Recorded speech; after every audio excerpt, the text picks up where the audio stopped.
turn out the lights and we'll get started. Again, today will be a relatively short day for two reasons. One is that not everyone has access to the software. And two, again, it's just meant to be an overview and make sure that everybody gets a pretty good idea of what this class is about. And as you can tell, after taking roll, there was only one no-show on Monday, but we have 1, 2, 3, 4, 5 people who aren't here. So I must have scared some people away on Monday. Okay, so to open Lightwave, double click on the hard drive if it's not in applications. Okay, and then inside applications here, scroll down to where it says Lightwave 8. And then within the Lightwave 8 folder, select Programs. And then within this folder, there are two applications that you need to open. The first is down here. It's called Modeler. So just double click on that. As it launches, you will notice that there is a second application that opens, and you'll see it in the dock down below. It's called the Hub. And I will explain that in just 1 minute. Then the other application that you'll want to open should be just plain old Lightwave. Where is it here? I don't want register Lightwave. I don't want here. Lightwave, right here, where it says just Lightwave. Not Lightwave command line, not register Lightwave, not any of those, just plain old Lightwave. And double click on that. And then you'll have all three applications launched. Okay, everybody with me? It's Modeler. That's really where we will spend most of our time this semester, but not all of our time. For those of you who have taken the animation class, you spend most of your time in Lightwave. A little bit of time in Modeler, but for the most part, since you're not required to build any models in the animation class, you open prepackaged or pre-made ones and you work in Lightwave itself. And that's where the timeline is, and that's where you're able to actually do some animation. If this is working properly, and you have opened both of these, and you'll see at the bottom, you'll have Lightwave, Modeler, Hub. What the Hub does, it is a separate application, but it's one that you don't want to actually see or use. It should be open, but what it does is it allows integration between those two applications. And you'll know that it's working when you can do the following. You'll see in the upper right-hand corner where I have Lightwave 3D 8.2 here. If I click on Modeler, it should toggle over so that I see the modeler, and you should be able to go back and forth. Okay, and if I come up here to the modeler window and I click on this, it'll say switch to layout, and you'll notice that I'm back over to layout. Now I can toggle back and forth between both applications. It's really critical that the Hub works, otherwise it will be a nightmare. It doesn't have to be functioning, but it will make your life much more difficult. Question? You got to speak up.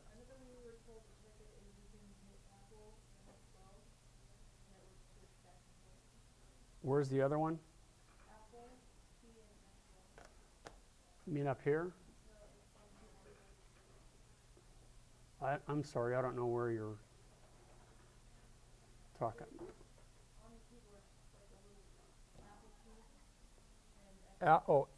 Command P? Apple and F12. Yeah, that will work too. So if you want the key commands, that will work as well. Okay, I'm sorry, I didn't understand what you're saying. Yeah. So everybody get that? If you want, because there are key commands for everything. So if you want to toggle, you can do this. And you'll see in the upper right-hand corner, see the F12. And likewise, if I hit Command F12, it will allow me to toggle back. So that but it won't do that if the hub is not working. And why it's also important is that when you're building your models in Modeler, and that's where I am now, you're going to want to send them over to layout. To be able to do that, the hub has to be working. And it will be in layout where we will do some of the final surfacing. That will be where we do all of the lighting and where we render the scene, which is basically taking a snapshot of your image, of your model. Okay? Now, for whatever reason, the last person, where I'm in layout. So sorry, I'm going to click here and go back to Modeler. Where I would like you to be at the moment is in Modeler, and I'm going to close this off, and I'm going to close this off, and close this. So this is really all that you should see at the moment, this. And if I hit the A key, what it does, actually this is remnants from last semester. So I'm going to come back up here and look at the top view. Okay. By default, when you are working in Modeler, when it first launches, you'll be in a quad view.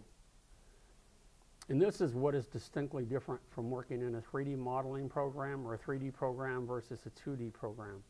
Because now you're in a 2D program, you're working with the X and the Y coordinates, correct? And now with the 3D program, you've actually added the Z, which in this particular case is perpendicular to the screen. So in order to get a sense of place or know where you are in this virtual world, you need to be able to see 3 different views in order to place that point or a thing in space. Does that make sense to everybody? Okay, so try to picture that. In order to place something in a 3-dimensional space, you need to look at either the top or the bottom view. You need to look at either the front or the back view, and you need to look at either the right or the left view. Now, 3D modeling programs come in 2 versions. It's either the Y up or the Z up. In the correct mathematical terms, it would be Z up. Okay? If you do this, okay, this in Lightwave represents the y-axis. The one that's perpendicular to the plane represents, or to the monitor, represents the z-axis. And the one that's horizontal, that's parallel to the monitor, is your x-axis. Okay? Does that make sense? If this doesn't make sense to you, you have to say, whoa, stop, it doesn't make sense. Don't be afraid to interrupt. Okay? In mathematics, though, this is actually the vertical one should be the z. This one should be the y, and this one should be the x. So some programs, you know, are true to what mathematics is, and for whatever reason, this one isn't, and as well as most applications. So right now, we're thinking when you look at the monitor, and let's look at the back view here. You'll see notations here. You'll see that this is a plus y, this is minus y. They're really small here. This is plus x, this is minus x over here on this side.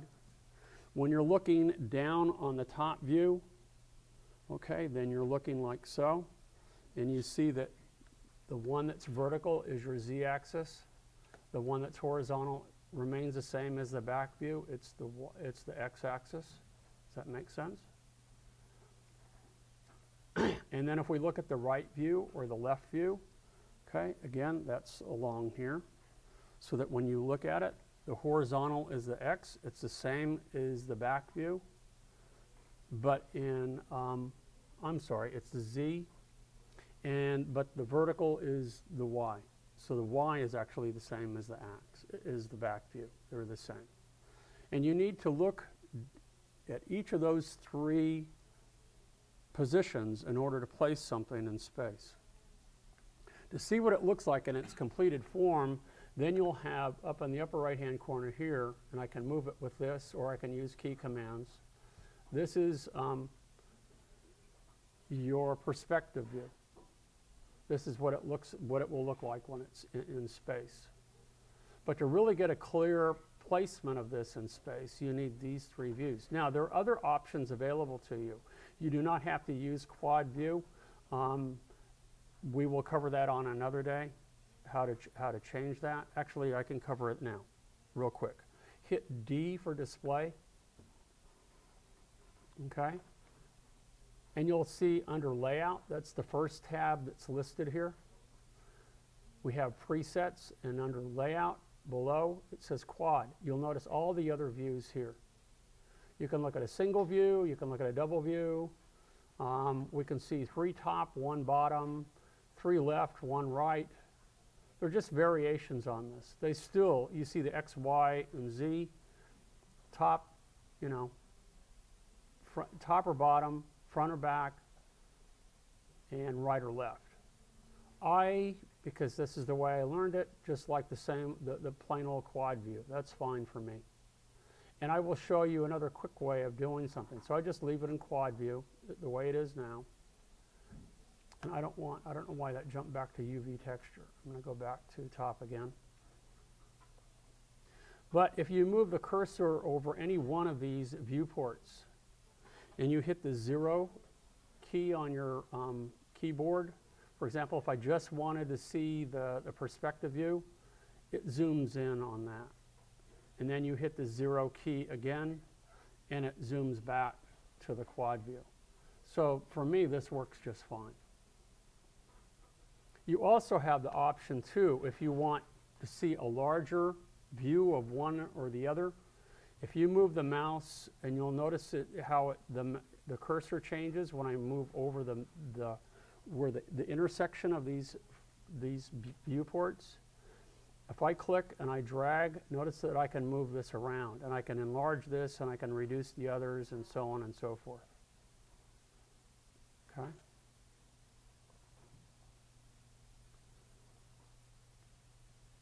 So if we look now, let's look at the top, and you'll see all of these different tabs.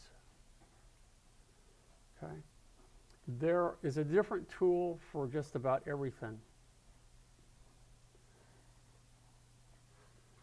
We start with the Create tab. The Create tab are all of your basic building blocks or your tools.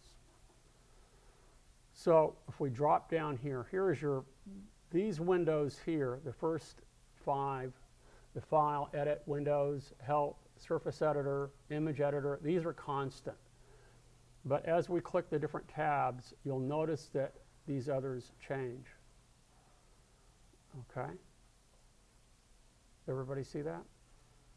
So let's start with the Create. The Create starts with the primitives, and that's what we're going to start with. Primitives are a simple box or cube, a ball, or in 2 dimensions, it would be a circle or ellipse. A disk, which in 2D could also be an ellipse or a circle, but when extruded, it would become a cylinder. Cones, which also in 2D would be circles or ellipses, but in 3D, you see different kinds of cones. Capsules, never really used a capsule, but it's kind of a stay. I mean, it's a part of this now. And there are some more down here. There's lots of them. Toroid, which is a torus or donut shape. There are wedges. There's gears. There's gemstones. There's all kinds of stuff. Why they put a teapot in here, I guess because it harkens back to one of the older ones, though. Okay, but these are all of your kind of presets. You can build these polygon by polygon if you want, and we will get to that.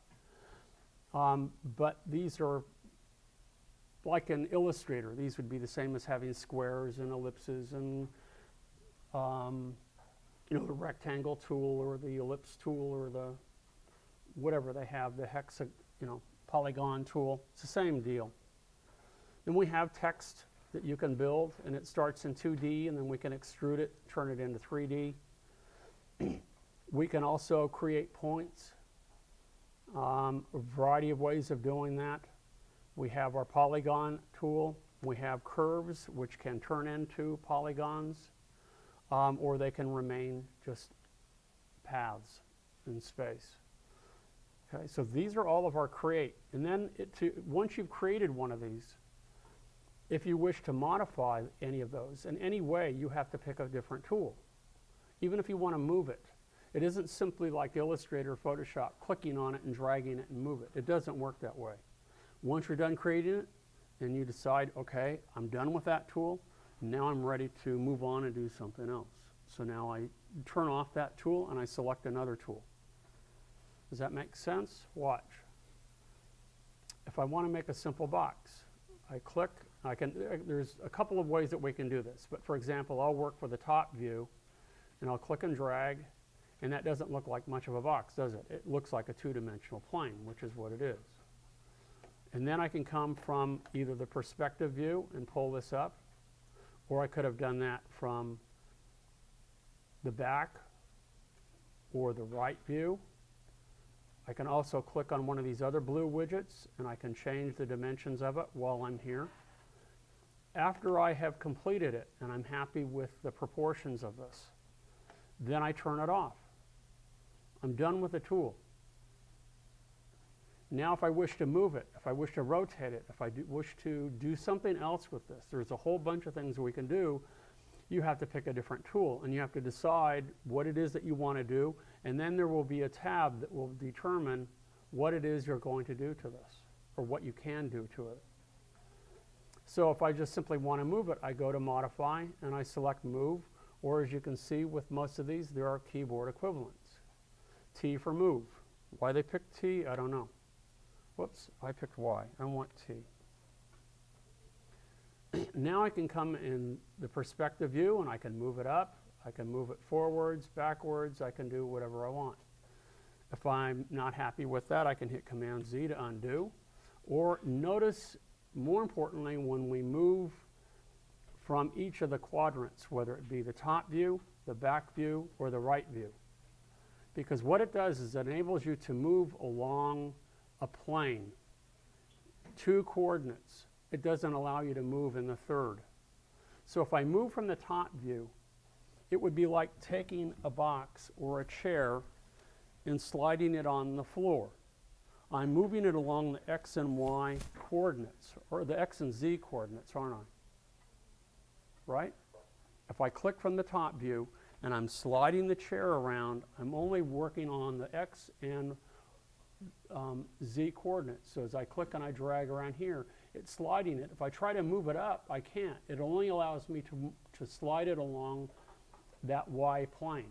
That's the Y plane. You're looking down the Y axis, so you're actually sliding it along the Y plane. On the other hand, if I wanted to move it up in space, I could move it from the back view. That allows me to move it up. And so what I'm doing now, I'm sliding it along the Z plane. Notice it allows me just to move in those 2 directions. I can't move in the third direction. Is that making sense? Likewise, from the right view, it allows me to move here. It's sliding it around along the Z, along the X plane, but along up or down the Y-axis or back and forth along the Z-axis. It only allows me to move in those directions. Okay? So it's getting used to this third dimension, and the reason I emphasize this is I know for myself, when I was learning this years ago, it was really hard for me to get acclimated to this initially, because it was so different from working in Photoshop or Illustrator or anything. Okay, to get used to this third dimension. One of the other things that we're going to have to pay attention to, and I can tell right off the bat that we are probably missing some tools. We may or we may not, but oftentimes the way they have these set up, you're going to be missing tools. So we have to be able to access them. So this is important that you listen to this. I will repeat it. But what we need to do is go to Utilities. Okay, so there's another set of tools and Utilities. And what we're going to do in Utilities is we're going to edit the plugins. This is one of the things that I think is nerve-wracking with Lightwave, is that in order to have access to all of the tools, most of the tools are set up as plugins. And if it doesn't recognize those plugins, that they aren't linked, then you don't have access to those tools. You don't even know they're there. So oftentimes you'll be looking in your Create tab and wanting to build a model, and you're missing half of your tools and wondering why, where are they? Where do they go? So from time to time, when you come in here, what you will have to do is you click on the Utilities tab, and down near the bottom where it says Plugins, you'll click on Edit Plugins. Okay, and it looks like I have most of them here. What I want to do is just simply not add plugins, but I want it to scan the directory. And you're going to want to know, well, where is the directory? The directory is, if it knows where it is, I'm just going to go back. It looks like it's already in the plugin folder, but if I don't know that, I go back to the hard drive. I click on Applications. Within Applications, I scroll down and I find Lightwave 8. Okay? Then inside Lightwave 8, you'll notice that there should be a plugins folder right here. You just select on the Macintosh that folder and click Open. Okay? You'll see the little wheel spin, and now it'll say Add Plugins, 524 plugins found in 239 files. Click OK. Now I have all of mine, and then when it's added them all, then I'm done. And you'll notice, not here, but if you were missing them, that they would be all added. And unfortunately, that's just a little quirk that we have with this. Did you experience that in the animation class? Yeah, okay. So, typically, you start by building your model, and that's what we're doing. You'll notice it looks pretty generic, doesn't it? Let me go ahead and cut this, and I will show you, from my perspective, a better way to work. I'm going to move this over, and I'm going to resize this just a little bit. There are some panels that I like to have open at all times. One would be the numeric requester, because that adds to almost any tool you use, it adds usability. Especially when we get the modify tools, or it doesn't matter, modify tools or the create tools, it will really help quite a bit. So you can do it one of two ways. Remember N for numeric requester, or you look at the bottom here and it says numeric. Does everybody see that little tab? Click on that and that little window pops up. And this will the content of this window will change depending on what tool you have selected. Another useful one will be the statistics window. A layers window would be another useful one from time to time. Statistics is this one, or hit W. This will give you a point count, and it will give you a polygon count. When you have non-planars, which we'll talk about more on another day. Did Chris talk about those? Yeah, because they can really mess up a rendering when you have non-planars. It will point those out, and you can correct them. So there's a lot of useful information. So this is how I like having my window set up. I like the quad view, and I like always having the numeric requester up, and I like having my point or my polygon statistics up. If you want to see polygon statistics, notice at the bottom, this is states points. If I select polygons, notice it switches to polygon statistics. And in the animation class, you would also select bones. I'm sorry, that's in layout. I'm looking at the wrong one. If you want symmetry, modes will become important to us. Then there are these others, and later on we'll use these tabs. This stands for weight, texture, morph targets, C, color, and these are sets. So again, a lot of this stuff we'll cover more later. But to give you a sense or an idea of how models are built, and I'll just do something very simple, okay? Let's build a furry tennis ball, okay? To do that, the easiest way to do it would be say, okay, I can select the ball, because that's a primitive, and I don't need to build one of those polygon by polygon. And then what I can do, notice that when I look in the upper right-hand corner, it says Numeric Ball Tool. So that coordinates with whatever tool I have selected. That's why I like having that up there. What I can do is I can go to the Activate and I can select Reset. Okay, select Reset. And then you'll notice what it does. It takes it to the default settings, and that would be true for almost any of these tools. So if I create a ball now, or a sphere, it would have 24 sides, 12 and 12 segments, and the radius of the X, Y, and Z would be 500 millimeters. So take that in total, radius is only half, so that's a 1 meter in diameter sphere, right? To activate that, I could go back and I could do as I started here. I could click like so. Notice that the settings change, and then I could click from the front and I could build it. But I don't know, I mean, I can tell just looking at the top view that it's not a perfect sphere, can I? But if I resize it, it becomes more of like a tablet or pill-like shape. But this is important. Notice that if I were just looking at the back view, it looks pretty circular. But if I look at the other views, it doesn't. Likewise, if I open it up like so, it almost looks, if I look here at, let's look at this view. They almost look pretty much like a perfect sphere, but can't talk, sphere. But when I look at the numeric requester, you'll see it's closed but no cigar. So if you wanted a perfect sphere, the best way to do it would probably be to just say reset, and notice it sets it to a perfect 1 meter sphere. And that's just by resetting it, and then you can select activate. So I've got my sphere, really happy with it, and I'm done.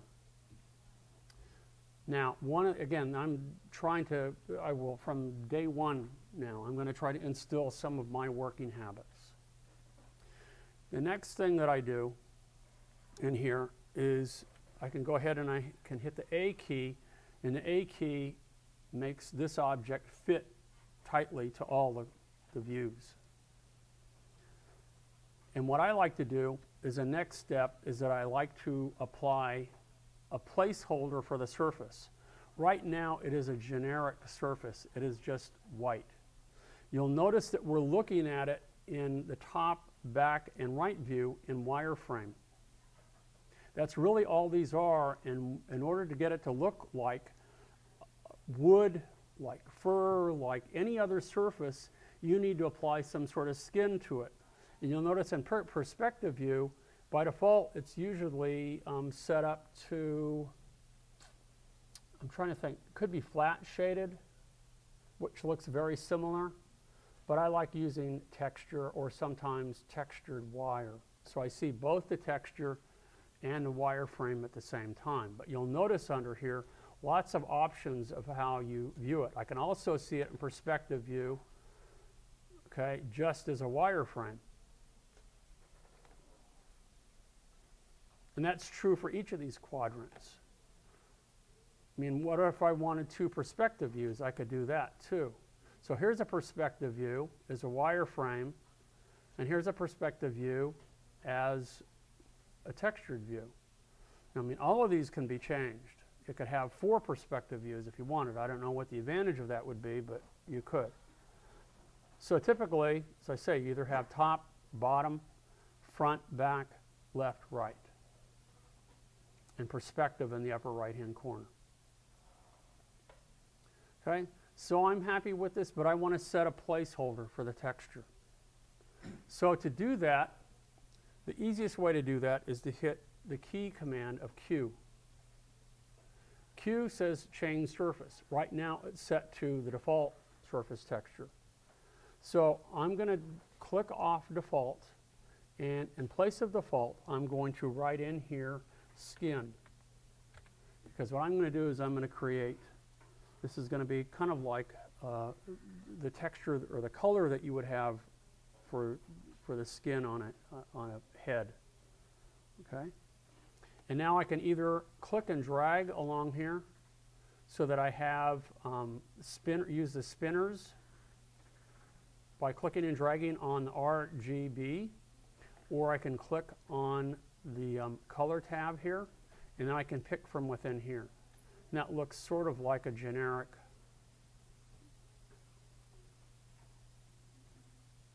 darker skin tone, and I click OK, and then I click OK, and voila, it changes the color of it. This isn't necessarily what I want it to look like when I'm done. Maybe I want this to look like glass, maybe I want it to look like wood, maybe I want it to look like something else, who knows. But at least it's a placeholder, so that as you build your model and you differentiate different parts of that model that are going to have different surfaces, you select the polygons. In this case, if nothing is selected, everything is selected. Select the polygons that you want to have that surface, and you name it. Just to get placeholders. It can be any color you want. It really doesn't matter. Okay? Now, I'm done with it. I'm happy with my head here. It's going to be my furry tennis ball. So what do? I need to save it. How do I know that I haven't saved it? Because you'll look at the top here, and it will say unnamed, and you'll also see a little asterisk. So even if I had opened this from a prior session and I had made modifications to it, the little asterisk indicates that this has not been saved. So now I'm going to save it. Now on to the next step. One of the things that you should do in this class when you have your thumb drive, did anybody bring a thumb drive today? Okay. This is what I would do. I'm going to hit F11 to clear my programs right now. You'll notice that I have a content folder on here. Now there is a content folder inside the hard drive that has a lot of files already in there, but I want you to have your own content folder. And this is how Lightwave divides up the content folder, because if we look inside the content folder, you'll see that there's 3 additional folders. There's images, objects, and scenes. Okay? This will be saved under the object folder. When we create 2D images that will be used for surfaces, they will be saved in the image folder. When we send the object over to layout and we establish our lighting, when we establish the position of the camera, when we do anything else in there, in that particular view, we will have to save the scene, and it will be saved in the scene folder. It's really very important, and we can reset the content directory at any time so that it does direct to this content folder that we've established for ourselves. Otherwise, that's another quirky thing with Lightwave, is that it gets confused. You'll see it will prompt you. You remember in animation, you'll open up an existing file from the content folder that you've saved, and it can't find the image, it can't find something, and you have to redirect it. It gets very confusing. So what I'm going to do for this semester is create a brand new one. So I'm going to hit right click, and we should all have, just about all of them should have three button mice. And I'm going to create a new folder, and I'll call it content, and I'll call it spring 08 or 09. Okay, so this is my new content folder. Then I will double click and open it, and I will right click again and create 3 brand new folders. and I will rename each of those. And we'll start with the first one by double-clicking on the name and name the first one Images. Name the second one, come on. There we go. Objects. And name the third one. I'm having trouble selecting it here.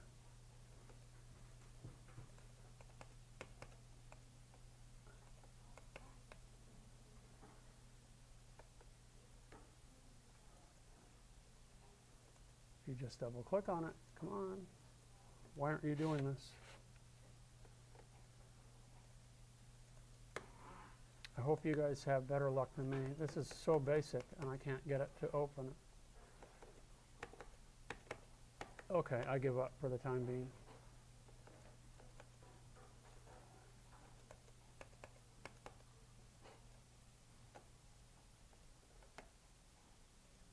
Okay, let's do this.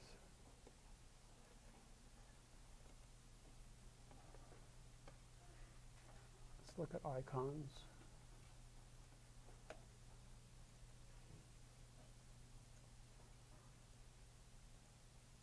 There we go. Scenes. I don't give up that easily. So this is where you will put all of your files. And even if you're creating a surface in Photoshop, I recommend that you put it in your image folder just so that you have it there and you don't lose sight of where it's at. So now I can hit F11 and I can go back and I know where I'm going to save it. I'll save this as head, because this is sort of like a head, a big ball or a tennis ball. So I'll go ahead and under the file, I'll go ahead and I'm going to say save object as, which is since I'm saving it for the first time. And to make sure that I'm saving it in the right place, I'm going to go ahead and scroll down, click on desktop, and you'll notice on desktop, you'll see that I have content, spring 09, and then I'll click on objects so that it's in the object folder, and then I title it tennis ball. Or how about furry tennis ball? We'll do that. Hairy tennis ball. Hairy tennis ball. Because that's what this is going to be. But it doesn't look very hairy, does it? So our next step now, if we want to add some features to this to make it look like fur, can only be done in layout. If we want to take a snapshot of it so that we can print and we can hand it over to somebody, it can only be done in layout.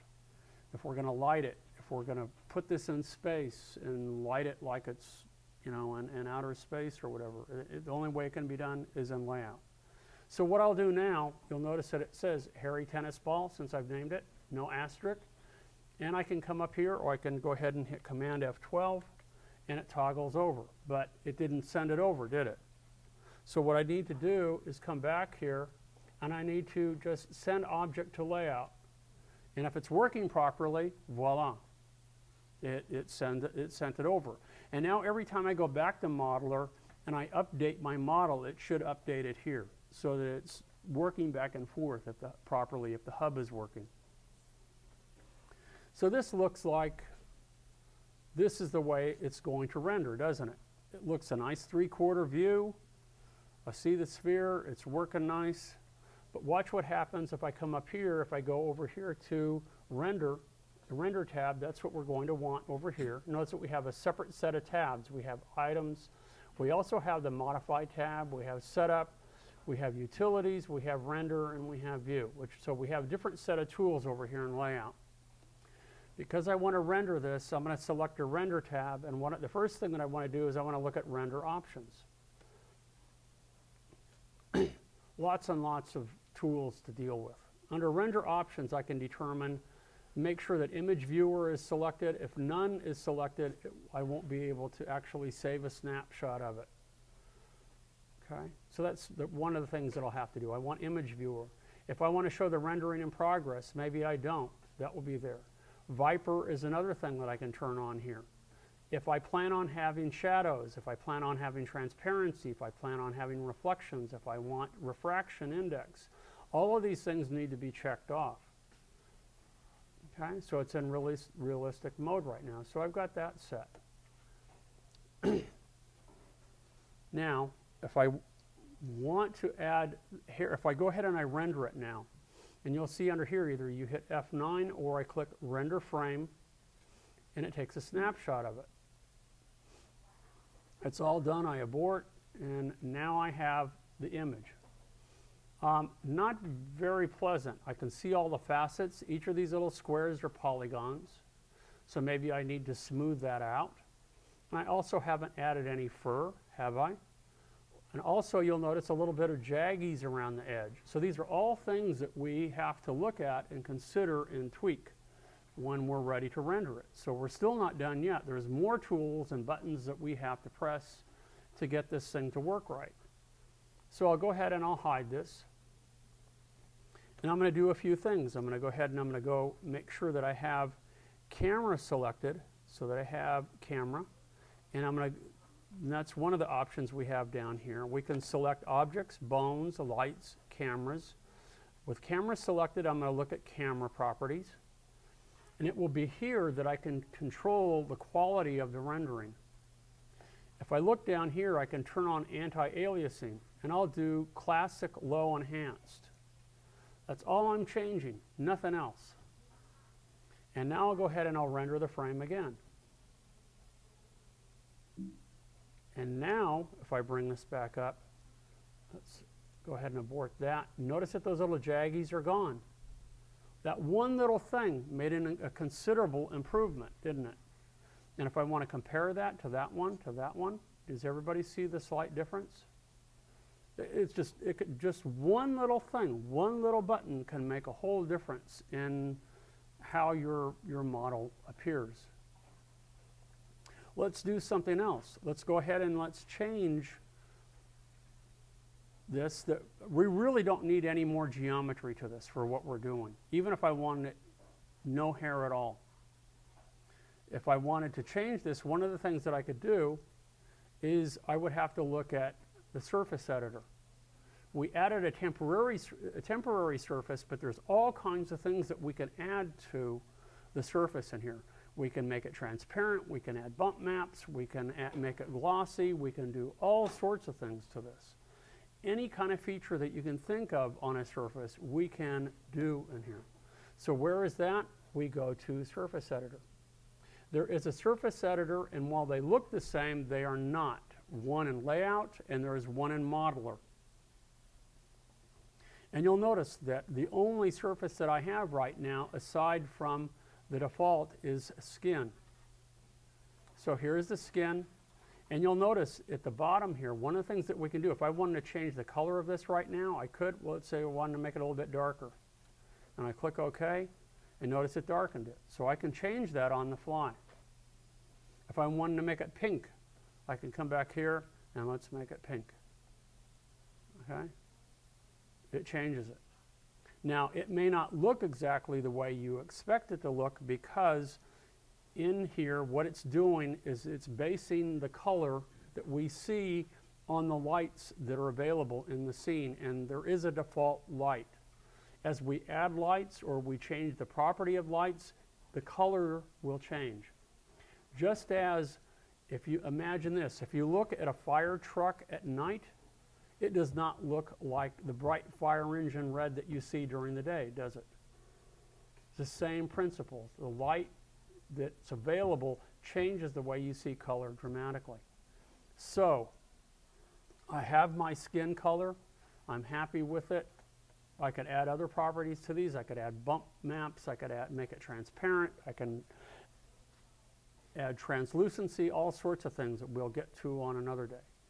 But that's one of the things. I wanted to smooth this out, though. All I have to do is click smoothing, and notice it smooths that out. That's one of the things that we can do. So there's another button I hit. And look at two buttons that I've touched, and look at how dramatically this will change. Now, I could have done this in Modeler, but what I couldn't do in Modeler is to add fur to this. That's why My practice is I set a basic placeholder in layout, or in modeler, and then I do most of my fine-tuning, the fine-tuning of my surfaces in layout, because that provides all the tools that I will need in here. Also, even when you use Viper, which stands for the Versatile Interactive Preview Render, there are a lot of things that you will not be able to see and see accurately. So unfortunately, what you'll have to do is to render it. Okay? So how do I get fur? Fur, unfortunately, is a two-step process. This is what I have to do. I have to go, and I know some of you are taking notes. You don't have to take notes. I'm just trying to go through the kinds of procedures that you have to go through to get these results. When we go to Window, what I need to do is look at image processing. And what I'm going to do now under image processing is I'm going to add a pixel filter. You'll notice that if I wanted this to glow, I could add a glow feature. I could do all kinds of stuff. Under pixel filter, you notice that it has SAS light, low anti-aliasing. I can double click on this, and that's okay. I can leave these default settings, but that's not really where I change the settings for this. But that's one step. Even if I go in here and I render the frame, no fur. I added SAS light. What is it? Why isn't it doing that? It isn't doing that at all. That's only one step. That allows me to use SAS light now. So I have image processing. The other step now is to add the shader SAS light. So now it gets even more complicated. Now this time, instead of selecting the camera, I'm going to select objects. I only have one object. If I had more, they would be listed under this tab here. And now what I'll do is I'm going to select properties. And you'll notice under properties, I have all kinds of things here. I have geometry, I have deform, and I can add a displacement map. I have render, I have edges, lights, whether it's affected by lights or not, dynamics, all sorts of stuff. Now you'll notice here under deform, way down near the bottom is SAS light. Look at all of the other shaders that are available. I'm going to select SAS light. I've added it, and now I double click on it, and now you'll see there's lots of settings that I have available. I can determine the fiber color. I can I can control the brightness and hue variation, so that, I mean, if you look at your hair, it is not a single color. It is a whole variety of colors. Anybody who has a color of hair that's just one looks weird. It's only when you look at like a teddy bear, or you look at dolls that have hair that's synthetic, that's all the same, where you see a single color, where there is no hue variation. I could also turn the fiber color green. So maybe instead of hair, I want to turn this into grass. There's a lot of uses that we can use for something like SAS light. I can control how shiny the hair is or how matte the hair is. I can control the coarseness or the frizziness. I can control clump sizes. I can control whether it bends or whether it stayed straight up, or how dense it is, or how long it is, or how short it is. Tons of things. I'm just going to leave the default settings, and I'm going to click OK, and I'm going to close it, and now I'm going to render it one more time. So I'm going to go ahead and render the file. It rendered it with a pink skin color, and now it's applying SAS light, and in just a second we are going to have our fuzzy tennis ball.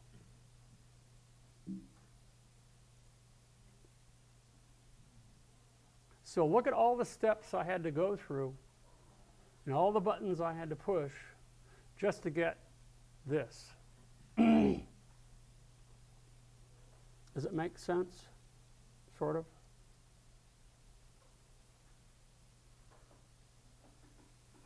And now that I'm done with this, since we're not animating this, if I were animating this, I could use the timeline down below, and you'll see that that's what this is. So some of you who are in the animation class or have taken it can now animate this. We can have it fly around the room. We can have it bounce around. We can do all sorts of stuff. In this class, we don't do that. We can add a bone structure to it and have it dance, like you do with Chris's class, where you have that sack of flour and it's dancing all over the place. You can do that. That's the step after that. In this class, the only thing that we're concerned with is the building it, surfacing it, lighting it, creating an interesting scene.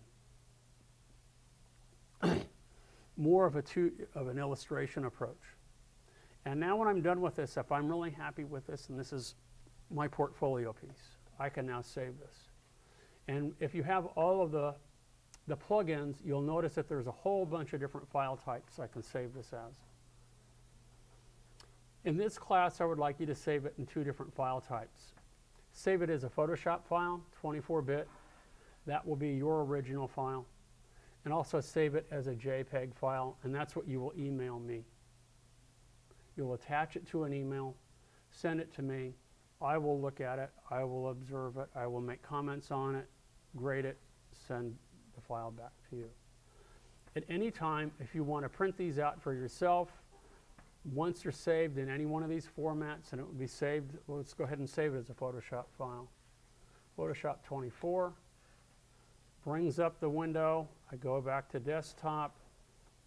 I go to my content folder. I go to images, and we'll call it, you know, fuzzy tennis ball. And that'll be the name of it. And it's there. If we go back and we look at it, now we have our content folder. We look at images. Whoops, wrong folder. Sorry. Image folder. There's our fuzzy tennis ball. We go back over here. We look at objects. We have our hairy tennis ball. What have I forgotten to do? If I want to recreate this scene, if I want to bring it up again with the lighting, with the image processing, with the SAS light, all those were done in layout. I also need to save the scene. So in addition to that, lots to remember, huh? This is way more complicated to get something even as simple as a fuzzy tennis ball than doing something in Photoshop or Illustrator. The next thing that we have to do now will be to save the scene. File, okay? What I want to do is save. And now what I'm going to do is save scene as first. The first time you do this, just like in any program, you save scene as, not just save as, save. Brings up the window. I go back again. I go to the desktop. I go to content. I select scenes, and I'll call it our fuzzy tennis ball scene.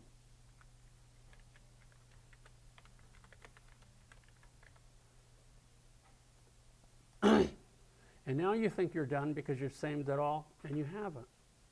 You're still not done because I have made changes to the model in layout. I have saved the scene, so I've saved the lighting. I have saved the camera properties. I've saved image processing. But what was attached to the object was SAS light, the deform. I did not save the object. So in addition to that, when you're done, I also need to go to File, and I need to select Save, and I need to select Save All Objects. You can save current object, save object copy, save object increment. The safest thing when you're dealing with one object is just to say Save All Object. This is, are you sure you want to save all objects? Yes. Now, all those properties that I changed the surface from a kind of a sort of a generic flesh color to a pink. That's saved. I saved the deform settings. I've saved all those things now. Now I'm done. Whew. Now I can close everything. I can open it all back up, go back on Modeler. I can deform it. I can change it, I can change the settings, and I can go back and layout and change the lighting, add increments to the lighting, do whatever, or to the scene, do whatever I want. This, in a nutshell, is what working in 3D is all about. And I really didn't build anything. I made a sphere. I added a little bit of color to it, and I added some fur to it. And it's a fairly tedious process. Once you get the system down, and if you write some of the basic properties down, you know, from making sure that if you want smoothing on selected in texture, that might be important. If you want, especially in layout, when you click on camera properties, you want to make sure that that some anti-aliasing is turned on when you're saving the final one, so that you get rid of those jaggies. In this case, it wouldn't have been a big deal. It really would have been unnecessary because the fur would have covered it all up. But if you wanted just a nice clean sphere, then that's something different. You know, then you would see those jaggies, and it would make your final project, all the work you had done, look sort of unsightly. It's like, what are all these, you know, pixels doing around the edge? And all it was is clicking on one box inside camera settings. So, in addition to developing the skills for using the tools and using them efficiently, there is a lot of kind of little tidy work that you have to pay attention to make it work, to make everything work together with one another. Now, there's one other thing that I need to show you just for the heck of it here. What I'm going to do is I'm going to move this to the side. Just for the heck of it. I'm going to go back to Modeler. And again, this is another practice that I follow. I'm done with my fuzzy tennis ball. Now I'm going to create a cube, or I'm going to create a table or something on which the fuzzy tennis ball is going to sit. So I'm just going to make, or a floor. Maybe I want it to sit on a ground. Okay? Right now, if you notice, it's just sitting in space. It's black. It's as if there were no stars, nothing. This is before the universe began. Okay? That's what you see. I can put in a background. What I can also do is I can also put in a ground plane. So maybe I want to do that. I could do that in here, but I think that's bad practice. I could put a ground in here. I could save it. It would be on a separate layer. It could be part of the same thing. It's a part of the same object. I try to treat every object as a separate entity. Just as you're pushing the shopping cart through the supermarket, you have a box of soap, you have you have a bottle of dishwashing detergent. They're both soap, but they're different entities, aren't they? They're separate elements. And then you go over to the food section and you get some carrots. That's a separate entity. Don't put them all, while you're putting them in one shopping cart, that would be like the scene or layout. They still have their own identity, their own separateness. So what I would do, and this is again my practice, is I go to File and I want to create New Object. Now the other one did not go away. It's still here. Here's my hairy tennis ball, or my furry tennis ball. Here's my new unnamed one. So you can have multiple objects or multiple entities open at the same time.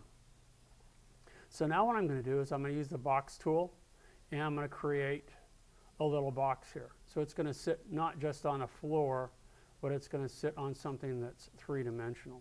I'll do it floor, I guess. And again, when I'm done, I turn it off. I'm going to select a placeholder for it, and I'm going to go ahead and I'm going to hit the Q.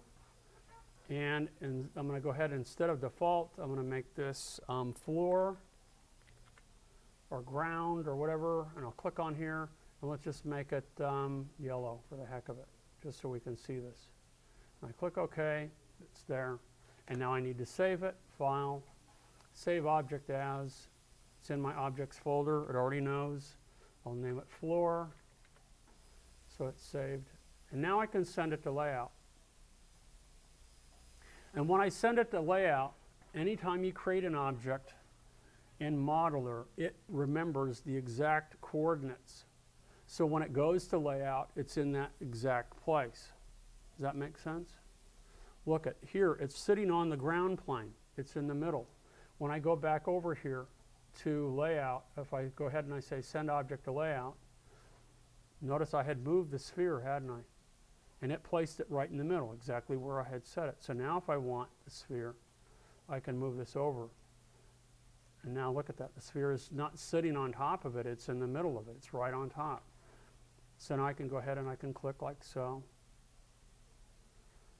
And I'm looking at this in perspective view, and I'm thinking, you know what, this looks pretty good. maybe I can resize this. The sphere is a little bit too big, my fuzzy tennis ball. So instead of items, I'll select modify. You'll notice down here I have hairy tennis ball. And now I can, I want to go ahead and I'm going to not move it. I'm going to resize it. So let's go to modify and let's select size or shift H. And we'll go ahead and we'll shift it. Now it's floating above the air. I hit T for move. T for move. And I can use the handles to push it down. So it's either sitting on top or not. And I'm done for the time being. And you're going to think to yourself, okay, I'm going to zoom in here. And now I'm going to take a snapshot of it, and it should look just like this, shouldn't it? So now I go ahead and I go back to render, and I render the frame.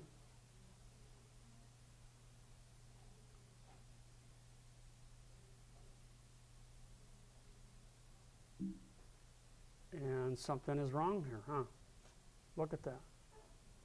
I don't even see the plane here. Why do you think that is? Camera. Because we're looking at this from perspective view. That's kind of like director's view. This is what the director would see. What we want to switch to in layout is camera view. So you'll notice from camera view, the plane is on the horizon line. You don't see it. The way I would have to see it would be to move the camera. So now when I'm from camera view, I select the camera, I hit T for move. I can hold down the command key to move it up. So look at, I'm moving the camera up, but it's looking straight ahead. I hit Y, and now I can rotate the camera. Now I'm looking down on it. Now if I want to hit T again to move, it zooms in. Maybe I want to move the camera down a little bit. Zoom in again. Now I'm looking at it from the camera view. Now when I render the frame, you'll see it with shadow and all. Okay, so lots of things to think about. I'm going to be running out of tape soon. So this is a basic overview. Now would be a good time probably to take maybe a 15-minute break. We can come back, and then since not all of you, because we're installing software, are going to have access to computers, you guys can share. You can open up the software, and for maybe about an additional hour, you can sit and tinker with what I've done so far, play with some of the tools, and then next Wednesday, I hope we will have all the computers operational. And then what we're going to do is we're actually going to start building things. And we're going to, I try to go through it systematically. We go through all of the basic building tools, the modification tools, and then there are additional tools to change the geometry, add to the geometry, subtract the geometry, a whole bunch of different things that we can do. And then after that, we move on to surfacing. Once you have a basic understanding of how to build the objects, how do you surface them? How do you control the surface? Right now I made it look like a fuzzy tennis ball. What if I wanted to turn that ball into a glass? What if I wanted to make it look like plastic? What if I want to look like it was made out of wood? You know, I can use the same geometry and apply different surfaces to it. How do I control the lighting? How do I make it look like it's lit by sunlight? How do I make it look like it's lit by a fluorescent light? How do I change all of those properties? Anything that you observe that you see in the real world, you have to think about and you have to apply to what you're doing in this virtual world that you're creating. Okay? There's lots of things that you don't, I mean, even if I wanted this thing to look, this fuzzy tennis ball to look like it was sitting on a tennis court, I would not necessarily have to build the tennis court. I could use a photograph, and I could use some very nice tools and use that photograph in the background, and I could use compositing to combine the tennis ball with that image, as well as the ground plane, to make it look like it's actually sitting in there. And that's what you see all the time in film now. You see a combination of live action and CG, computer graphics, and they are seamlessly put together. When it happens and it works best, you don't know where the live action ends and the CG begins, and vice versa. You know, it's just really stunning.